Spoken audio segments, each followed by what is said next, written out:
Welcome to this week's Future Toolbox podcast. We explore the Z to A of life skills, where each letter stands for a topic and essential tool to help you get ahead in life.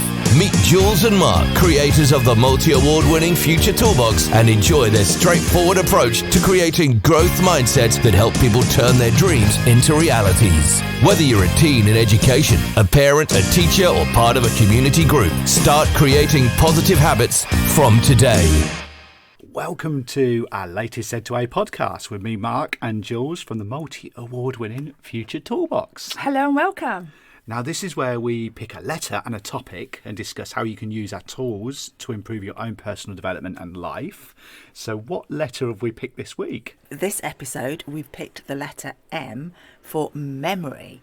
Now, the reason for that is the theme for the whole of this month. It's all about managing the exam season. So there's lots of information and tools and techniques that we're going to give you to help you get through your exams over the coming weeks. So we're starting off with memory techniques and giving you some different ideas on how to improve your memory. Yeah, let's face it, if you're an adult as well, most adults say they've got rubbish memories. So this is going to help them. It's going to help the parents. It's going to help people who are just listening, our regular listeners who maybe haven't got people in their family going through exams. So it sort of hits a lot of buttons, this one. It does. And although these techniques, we are saying they're about helping you to pass your exams, trust me when we say that we use these to help us to remember certain facts and things that we need to remember, basically. So yeah, just going back to that point where people say they've got rubbish memories. Is that true? Well, it's not actually. We actually have amazing memories. The brain stores data from everything it sees and experiences that day, and it will lodge it somewhere in your memory banks and your computer. But the issue we have when we say we have a rubbish memory is actually the memory retrieval. So it's about how we put it into our minds and how we reach back in and retrieve it. Now, the best way to do that is to, it sounds really obvious, but to make it memorable. Now, let's use an example. Let's say you're walking to the shop just round the corner. You leave your house and you walk past all the things that are there every single day, like the dustbin, out the front gate and what have you, past a car that's parked there. You're probably not going to remember those things because they're not particularly exciting. But let's say that particular day the bin fell over and there was a pink elephant sitting right in the middle of all the rubbish. That's a bit random, isn't it? That's very random. Yeah. I can't imagine walking down the street in England and there'd be a pink elephant. Absolutely. It could be a toy one. It could Absolutely. be a toy one. There you go. But whatever the case may be, when you walk to the shop that day, what's the one thing you're going to remember on your journey? The pink elephant. The obviously. pink elephant. Yeah. Because it's random and it stands out. So that's how we're going to activate our memory, by using some of these memory techniques to make things really outstanding and really, really memorable. Do you know, that's really true, and it's just brought back to my memory something that we say all the time, that acronym H.A.I.R. What does that stand for? So the acronym is H.A.I.R, which stands for humour, association, imagination and repetition. If you put humour into something, you make it funny. You're always going to remember it. You're going to remember it, aren't you? Pink You remember elephant. a funny joke, yeah. Association is really, really powerful. So let's say that you were walking past the bin that morning, you're going to now associate the bin with the pink elephant. Imagination, that is a classic example because I just used my imagination to think of the most random thing that we could think of that would fall out of a bin, and it was a pink elephant. And then the next thing is repetition. Now, we've actually said the pink elephant at least 5 times now. Oh, if not more. If not more. So if you say something 5 times, it's going to stick in your short-term memory. That's a really, really classic example if you're trying to remember somebody's name. So if I met you first of all and you said, "Hi, my name's Jules," if I repeat back to you, "Oh, hi, Jules, it's lovely to meet you. So, Jules, where are you from?" And you said, "I'm from Lanzarote." And I went, "Oh, wow, Jules, that's amazing. What's Lanzarote like?" And you told me something on that. Wow, I'd love to live in Lanzarote, Jules. Now I've said your name 5 times, I'm less likely to forget it when we're in the same room, so to speak. So let's say we're at a training session or something like that. You've told me your name. I'm now going to think Jules. And what am I going to associate you with? Lanzarote. Absolutely, because you've said Lanzarote. So now I'm thinking Lanzarote Jules. Lanzarote Jules. Is that my name now? Fantastic. I love it. That's it, yeah. So then I could use an association of that. But I could also imagine you sitting on a beach in Lanzarote or sipping a sangria or something like that. Absolutely. But then if I want to go a step further, if I really, really want to lodge your name into my mind, what I'm going to do is I'm going to imagine that you're sitting there on the beach in Lanzarote, but you also have a massive diamond jewel around your neck hanging on a little piece of string. Wow. So I'm thinking Jules, Lanzarote, and you like sangria, of course. So there's my association. And of course, I've repeated that a few times. That's now lodged into my mind, and I'm never going to forget your name, which is quite useful when we've been married for all this time. Quite useful, considering, we've been married over 20 years. you can remember my name. But that's one out there. That's one out there for all those people that say, yeah, I'm rubbish with names too. Do that little memory technique yourself. It is. It's a really great technique, and we're going to explore this a little bit further. But if you are in that position and you find yourself thinking, gosh, I can't remember that person's name, find something to associate that person with, and you'll find out very, very quickly that by doing that, you'll just think of that association and their name will come straight into your mind. Yeah. So let's keep our acronym in our mind. H.A.I.R, humour, association, imagination and repetition. And we can talk a little bit about some of the tools that we've shared through our Smart in Your Study programmes when we've been going to schools for, years and years and years. And these are tried and tested techniques that we haven't invented ourselves. In fact, I wish we had done, because we'd probably have a lot of money right now. But the first one is a technique called mind mapping. And I actually had the pleasure of meeting a guy called Tony Bazan years ago who actually created mind mapping. And he was fascinating. And then I met him 6 months later, and he walked over and started telling me things about myself. Not things like randomly that I didn't know, but he was like, oh, you're Mark from Northampton, which is where we were living at the time. And he remembered those facts because he was a world memory champion. So how does a mind map work? Well, they are brilliant. They allow you to organise information in a way that makes sense to you. They help you to kind of make the connections between different topics whilst being able to see the bigger picture. And it's an easy way to visualise information. So basically, by using different colours and drawings, they help you to remember key facts. So how do you begin to create a mind map, Mark? Oh yeah, now I love mind maps. The first thing you've got to think with a mind map is less is more. So the less you put on there, the more you're going to remember. Now obviously you have to put something on there, but this technique we used in schools over the years is we would show a block of text to students and say, right, okay, how long will it take you to remember these sort of 600-700 words? And a lot of them would say, well, I probably wouldn't even start because it looks really boring. So the way you start with a mind map is you use your imagination to create and flow this mind map. You start right in the centre with your topic.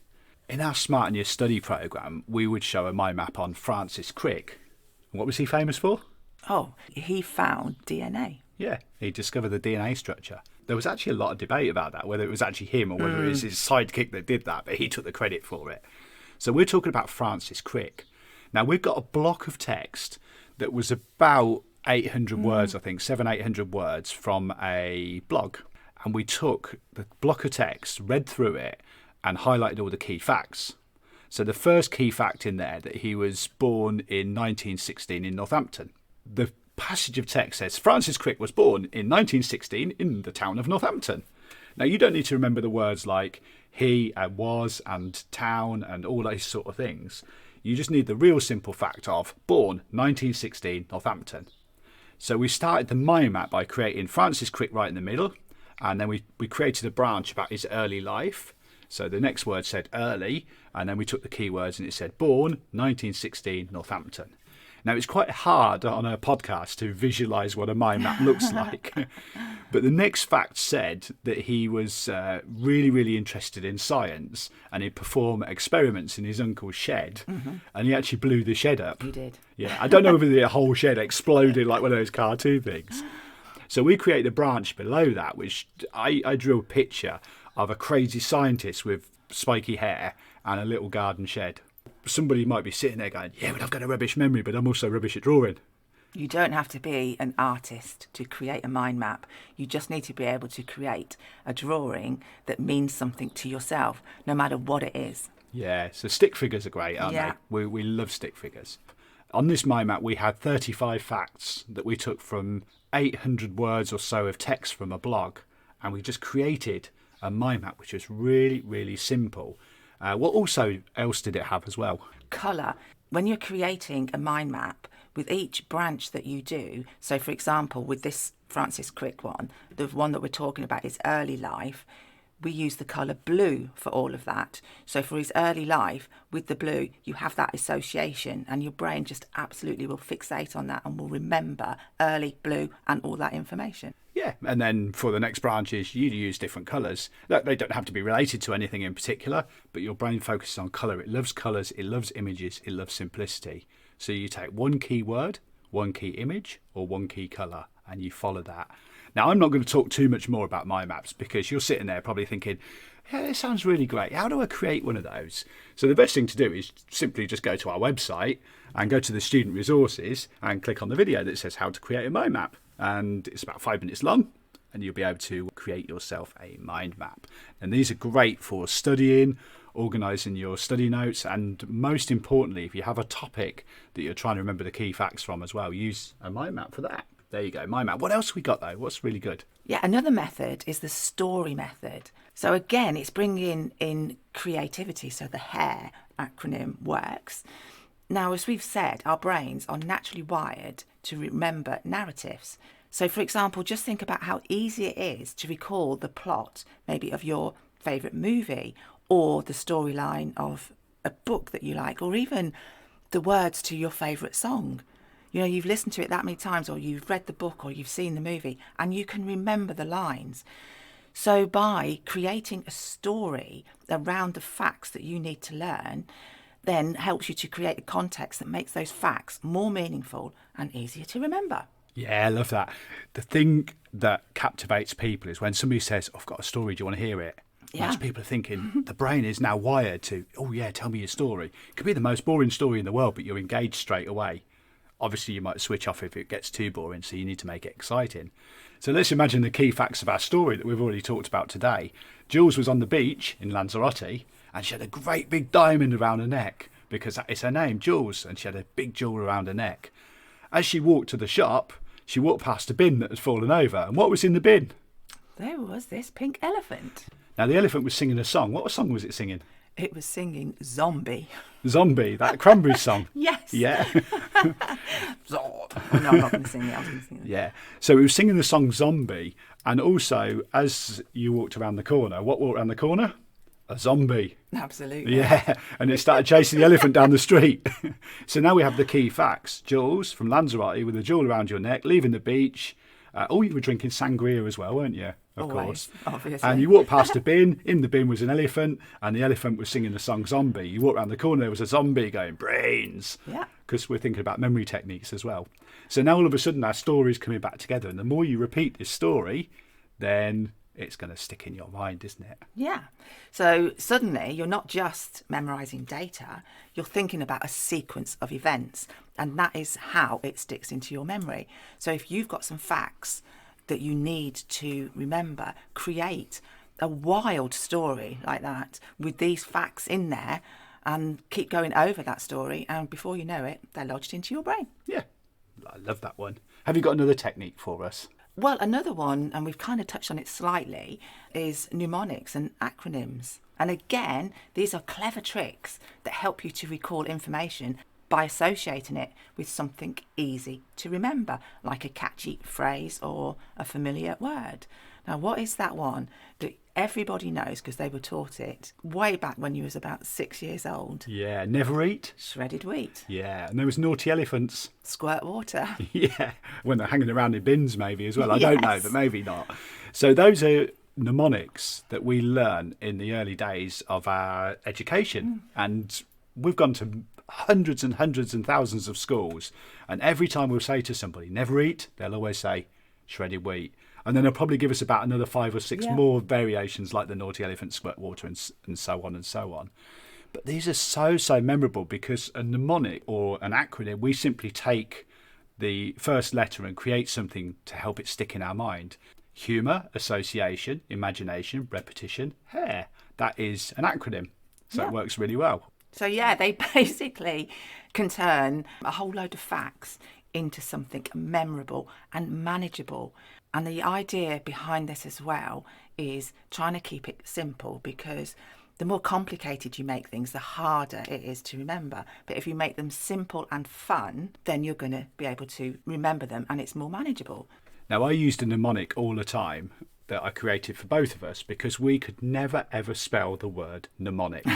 It's ridiculous. It took me about 3 years to actually pronounce the word. So I came up with a mnemonic, which was my new easy method. Oh, now I can spell. Yes. And that spells the word mnemonics. My new easy method. Oh, now I can spell. And I'm not kidding you. Every single time I type or write the word mnemonics, I always say my new easy method. Oh, now I can spell. I've said that 3 times now, so it's starting to lodge in people's minds. My new easy method. Oh, now I can spell. If you say it once more to yourself, I'll let you have the 5th one. That'll stay in your short-term memory. And if you're trying to use this method to memorise quite a lot of information, the best thing to do is when you're creating your mnemonic is, again, obviously put some humour in there, make it as wild as you want, but also do an image with it as well, because that will help cement those facts into your mind, because again your brain will be loving the sequence of the mnemonic, but it will also have that image, so it'll put those 2 things together and it will make it so much easier for you to go to that and think about it and remember those facts. Yeah, so if you were doing naughty elephant squirt water, you could draw an elephant just squirting some water with a water pistol. Absolutely. Because normally it squirts it out of its trunk, but it'd be more random if it squirted it with a water pistol. With a zombie. With a zombie, yeah. You see, you're remembering all the key facts from a story that we just randomly created. So I just want to talk about one more, which is called chunking. Now, this is nothing to do with bulking up and going down the gym and getting big muscles. This is about chunking large bits of information together and breaking them down into smaller groups. And this works really, really well if you're trying to remember lists or combinations of numbers, for example. A good example is if you were trying to memorise all the bones in the human body. That's a big task because we've got, I don't know exactly how many, but we've got a lot of bones. Yeah, there's a lot, isn't there? So you can use this method or this technique of chunking. You'll start by focusing on one area, for example, your hand, and learn all the names of the bones in your hand. Oh, I know this one because we used to use a mnemonic for it in our study skills. So it's distal, intermediate, proximal, carpal and metacarpal. Wow. So then you take the letters D, I, P, M and C and you can use a mnemonic for that. So you could have something like, I don't know, driving in pink motors carelessly. And then you create a picture of somebody driving really carelessly around in a pink car and getting pulled over by the police or something. So there you go, 2 for the price of 1. We've put those together, we've chunked it because we've got our hand bones now, but we're also using the mnemonic to remember them. Absolutely. And then you can then move on to memorise all the bones that are in that arm. So you just move around your body, chunking it down. Hand, arm, shoulder, chest, brain. I'm gonna quit while I'm ahead because I don't know those ones off the top of my head. And then when you're trying to recall that information, you can just look at your hand, basically, and you think, oh, yeah, D, I, P, M, C. That's fantastic, yeah. Put one on each finger, so Yeah. you can have the driver, the in, and each word, almost creating a little mind map there. So there you go, chunking. Yeah. So if you've got a whole lot of information, chunk it down and use some of the techniques that we've already discussed to memorise the smaller bits. Yeah, so that's how you activate the memory. Now, we talked earlier about the 5 repetitions. I can still remember that your name is Jules because I'm visualising that big diamond around your neck. But what I need to now do is if I go away and I never repeat the story again, that you've left the beach, you've walked past the bin, what was in the bin again? This pink elephant what singing the zombie song from Cranberries. Yeah, and what was the zombie saying? Brains. Yeah, because it's improving his memory, you see. Now we've got that story. Now, if we finish this podcast today and we don't talk about that story again for, let's say, another year, the chances are I might say to you, oh, do you remember that story we created when we were doing the podcast? And you'll probably go, what on earth are you talking about? I have no idea what you're talking about because we haven't mentioned that story since. You may remember it, but you may not, and that's leaving it to chance. What you now need to do is to do the repetitions after the event. You've created the mind map, the mnemonic, you've created the acronym, the story or whatever, and keep going back over that story again. Now, if you do 5 long-term memory reviews, so let's say we left here today and put this podcast to bed, finished it all off and everything, perhaps we need to then listen again tomorrow or go back to our memory technique again tomorrow. And let's say tomorrow's Monday. Maybe we need to do that again on Wednesday or Thursday to keep it in our mind. And then sort of over the weekend again. And then next week, we'll have a look at it again, and then maybe the week after. So we can start doing this and lodging things into our mind and doing our memory reviews. And it's really, really key that you do this at least 5 times. Now, let's say your exam is in 3 weeks' time. That doesn't sound like a lot of time to learn stuff. But if you go away and create 10 of these memory techniques today, and you do 10 tomorrow, all of a sudden now you've got 20 memory techniques. Create a review system around this, and then you're creating a habit of how to remember all these facts. Let's say in our story, we started off with Jules, the beach, Lanzarote. We also had the bin. We had the pink elephant. We also had the zombie. We had the brains. There is 7 or 8 facts already that we've remembered there just by creating the one story. We've got the bones in the hand. There's another 5 facts. So we're looking at least sort of 20 odd facts that we've talked about all together today with the mnemonics and that. That's 20 facts that you're going to remember just from listening to a podcast that was 20 minutes long. We've created that. So imagine doing that 3 or 4 times today. That could be 60 facts. Do that again tomorrow. That's another 60 facts, 50 facts, whatever. You could get 100 facts nailed in the space of a couple of hours. Yeah, absolutely. And just create a little habit. Yeah, and also just to add on to that, another simple yet very effective technique to boost your memory. These techniques that you've created, mind maps, stories, whatever, you'll have written them down, but read it out loud. By verbalising the text, you're engaging multiple senses. So you're seeing the words on the page, and then you're going to be hearing your voice saying these words. That dual engagement can make that information stick more firmly in your mind. So when you're doing those repetitions, read it out. Yeah. That is a really, really, really great tip. And some of the times, the smallest things are the most effective. Most importantly, try and have a little bit of fun while doing this, because if you can make it fun, it does make it easier and you'll build up your resilience, and it also will help to relieve the stress of this exam season. So where can they find all the tools, tips and books? Our strapline is how to make revision and study easy and fun. If you want to find out how to do that, go to our website, which is futuretoolbox.co.uk. Now, first of all, there's loads of free resources on our students' toolbox. But you can also go a little bit of a step further. If you want to spend a little bit of money on your future, then have a look at our Smart and Your Study programme. You can find this in the shop, and it's also available in book format as well. And this will show you loads and loads of tools and techniques, and it will take you right from the start of study through to creative one. It's very, very simple and obviously great fun. You can also find plenty on our social media channels. We're going to be focusing on study there. We're on Facebook, Instagram and TikTok. Go to our YouTube channel as well, because there's plenty of great videos on there. If you want to connect with us, we're on LinkedIn, because we are. We are just everywhere. And we really look forward to catching you in the next episode to help continue the ways to show you how to make study easy and fun. Bye for now. Thank you for joining us for the Z2A of Life Skills with Jules and Mark of the Future Toolbox. Don't forget to head over to their website, which is futuretoolbox.co.uk, where you can find lots of free resources, plus a host of books in the store, as well as subscribing to the membership site.